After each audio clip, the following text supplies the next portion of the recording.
Hello बच्चों, let's read the question. State true और false. Antibiotics can kill viruses. अब बताना है ये ट्रू है या फॉल्स है कि जो एंटीबायोटिक्स हैं वो किल कर सकती हैं वायरसेस को. क्वेश्चन का देखते हैं. Concept. The key concept of this question is biotics. अब जो एंटीबायोटिक्स है ये दो वर्ड से मिलकर बना है. एंटी, इसका मतलब होता है अगेंस्ट, और दूसरा वर्ड है बायोटिक्स. अभी जो बायोटिक है इसका मतलब होता है लाइफ. तो बेसिकली दो वर्ड से मिलकर बना है अगेंस्ट लाइफ, और एक किसकी लाइफ के अगेंस्ट है? बैक्टीरिया की लाइफ के अगेंस्ट है. How? Let's understand this thing कि जो एंटीबायोटिक्स होते हैं ये एक मेडिकेशंस हैं. एंटीबायोटिक्स आर द मेडिकेशंस, और ये मेडिकेशंस का काम क्या होता है? Medications that used to kill, या तो ये किल करते हैं या फिर स्टॉप करते हैं.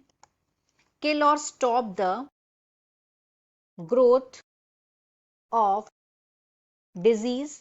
जो डिजीज कॉजिंग माइक्रो ऑर्गेनिजम्स होते हैं, specially bacteria. Disease causing micro organisms.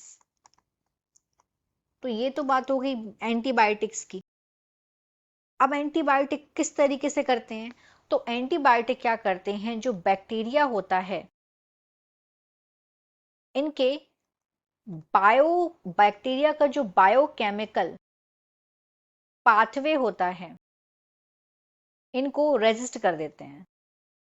अब जब बायोकेमिकल पाथवे रेजिस्ट हो जाता है तो जो बैक्टीरिया है वो किल हो जाते हैं, उनकी ग्रोथ रुक जाती है और वो इवेंचुअली क्या होता है, एज अ रिजल्ट वो मर जाते हैं. तो लेकिन ये वायरस को नहीं मार सकते हैं, क्योंकि वायरस का जो डिफरेंट मैकेनिज्म होता है सर्वाइवल का और रेप्लिकेशन का, और बैक्टीरिया का अलग होता है. वायरस, इसीलिए यहाँ पे ये जो स्टेटमेंट है वो हो गया फॉल्स, क्योंकि ये डिजाइन जो होती है एंटीबायोटिक्स ये वायरस को किल करने के लिए होती हैं, बैक्टीरिया को किल करने के लिए होती है, क्योंकि दोनों का जो मैकेनिज्म है वो अलग अलग होता है.